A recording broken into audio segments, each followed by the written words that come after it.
Welcome. Today, I wanted to share with you some of the readings I do and daily reflection that I read from. This kind of sets my tone. One of the things that I read in the morning sets my tone for the day. It's a daily reflection of meditation. So it doesn't mean you have to actually meditate, but it always plants a seed of what to think about. And this is this book here, you can see, yeah, is 365 days daily practice of Tao.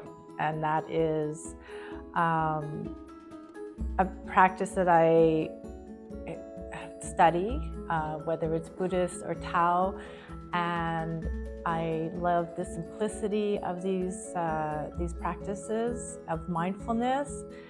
And when I was reading today's reflection, I thought, I really would love to talk about this, share it. So I thought I would read for today, and the theme is cultivation. So they always have sort of like whether it's a poem or a saying, and it starts off by saying, imagine a sculpture you work on every day. If you stop, the beauty will slowly go away. So, it's going to say here, imagine, it's true. So there's these beautiful sculptures, ancient sculptures, and eventually they decay. So that's sort of how they start off talking about what they want to express. What if you were at work on a beautiful sculpture, but your material reverted or decayed if you were ever ceased to progress? This is unfortunate nature of spiritual efforts. I'm going to just continue a little bit more. You can never stop trying to purify yourself, improve yourself, strengthen yourself, cultivate the sacred that is inside of you. If you do well one day, that is good. But if you cease your efforts, you will slide backwards. That is why you must strive on every level, from the physical to the mental to the spiritual. Your vigilance must never flag. Your determination must never waver. Okay, there's another part to this, but I just want to stop on this paragraph. And first of all, I just want to say, if you are in your midlife or you're retiring and you're excited for the next season of your life, fantastic, congratulations. I just want to put that out there. I think then you're right on your path. I mean, that's how we should feel. We should feel excited for the next thing that we'll be learning or exploring. It's just never ending. There's an incredible woman, I don't have her book here, but she wrote her book at 103. Imagine, 103, she wrote a book. So just to say that we're always young at heart if we choose to be. And I love about this particular paragraph is that just as if, as we age, we continually need to nourish ourselves. Otherwise the cells don't produce the same way. Our health doesn't stay at the highest function that it could. Granted, yes, I know there are illnesses that come up as we grow older, but we can still work with it. And that's what I say, work with it, like the flow of water, not against it. So that is one way of keeping yourself in the best health and shape that you can. Like for myself, there's things that are coming up. I started getting arthritis, which is, to be expected. At the age of 59, it starts. I'm going to be 60. And so that things will happen. But you know what I did was, instead of saying, this is my life, oh my God, there's nothing I can do. No, there are things I can do. I can maybe try to eat things that are less inflammatory. I'm not a nutritionist, but I'm just saying this is what I took upon. I went and I went to the doctor to make sure to know what it was that was going on with x-rays and ultrasounds. And sure enough, that's what it was. It was just deterioration and arthritis, and it's in the family, so that's okay. So what did I do? I said, I'm going to go to the gym. I love to exercise. I was a little bit discouraged at one point, but we're going to build around it. We're going to build a support around the area that is weakened. And that's kind of like a metaphor of life, right? Build the support, build your community around you so you feel supported. So that's when I just said, this is what I'm going to work on. And sure enough, got a little bit of help to someone who specialized in that area of training. And within 2 months, I've noticed a difference. I do feel supported, and the pain is not the same. Share is that maybe there's a nugget of something that I'm sharing that might, say, oh, that's a good idea, and we get excited. I'm curious by nature, and so I want to keep that curiosity going. So just like that sculpture, if we buff it a little bit, we keep the shape, it's the same thing for us. And our spiritual practice is the same as well. In this society, we are becoming numb to so much. Everything that we watch, the news, there's so much we can be attracted, or we can allow ourselves to be attracted or drawn into a lot of the negativity. And I'm not saying there'll be other things I'll be sharing in the future about different types of meditations and practices to do when we're in I always call the eye of the storm, difficult situations. I'm not denying that. I'm not pushing those away, that they're not real, but we all go through life, through challenges. It's how we take care of it on a daily basis. Mindfulness has really helped me so much. It allowed me to nurture myself step by step, moment by moment, one bite at a time, one less thought or one awareness thought at a time.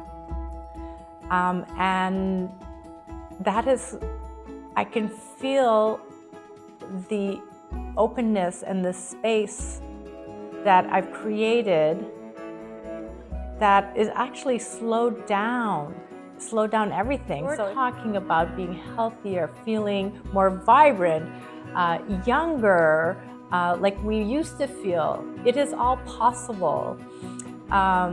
You can bring that back. You can bring the childlike curiosity back to yourself, that youthfulness. There's just so many ways to go about it, and taking care of yourself and allowing things that feel too much, too heavy, anything that carries that burden, or even stuff that we consume, whether it's physical, mental, emotional, to let go that luggage, to let go the weight of what's no longer needed. Before, I'll give you an example, before I do my work, when I come make a video, I make sure that I clear up my space, I clear up my counter, make sure that my kitchen is kind of tidied up, my room is tidied up. It might not seem like a big thing, but that's the point. It doesn't need to be big. It's creating your environment for yourself that feels right, that creates that calmness. And then when we feel that space, our environment inside, and we take a moment coming back to nurturing we're going back into the sculpture and everything, right?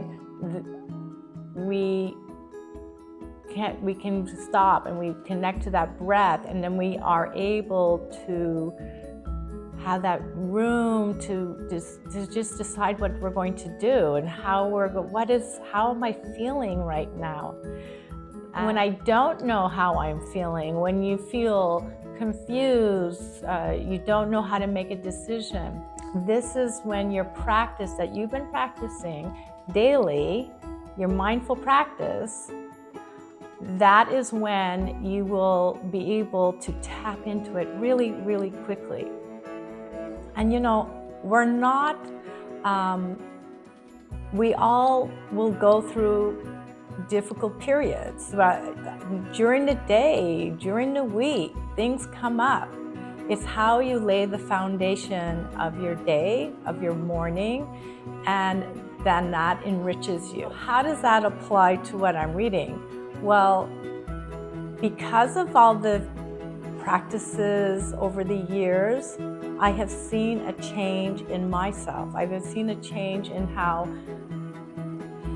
I can feel a little more at ease and content, and I'm okay with things being just not too crazy and not too low.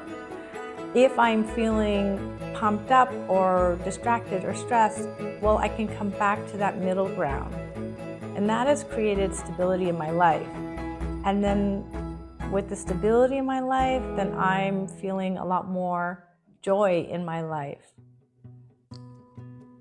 This is that's like a beautiful gift that you can give yourself. I just want to continue finishing up the rest of the reading.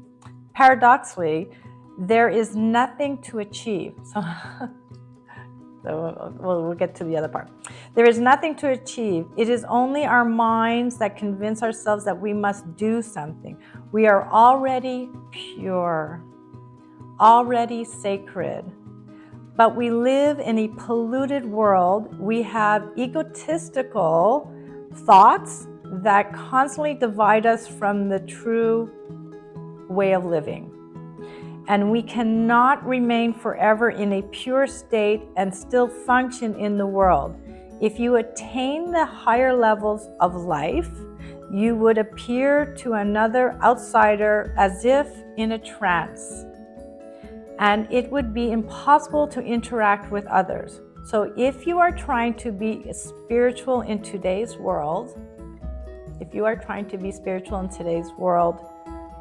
you must never cease striving to keep yourself pure. Once you are not with life, they say Tao, but I just changed the wording a little bit. You must constantly struggle with the impurity. It's realistic, okay? Impurities of the world, of all the terrible things that go on constantly.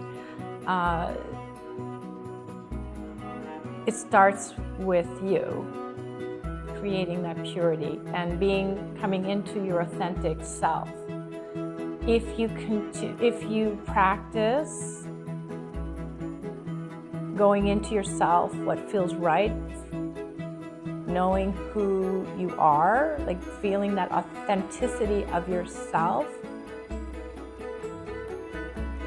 that energy that you radiate within yourself radiates outside, and you get to share that. You get to share that with other people.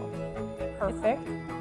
I'm not perfect, you're not perfect, but we can continually find that purity. So it's knowing when the ego is going in the direction of outside stimulation, validation, and saying, what is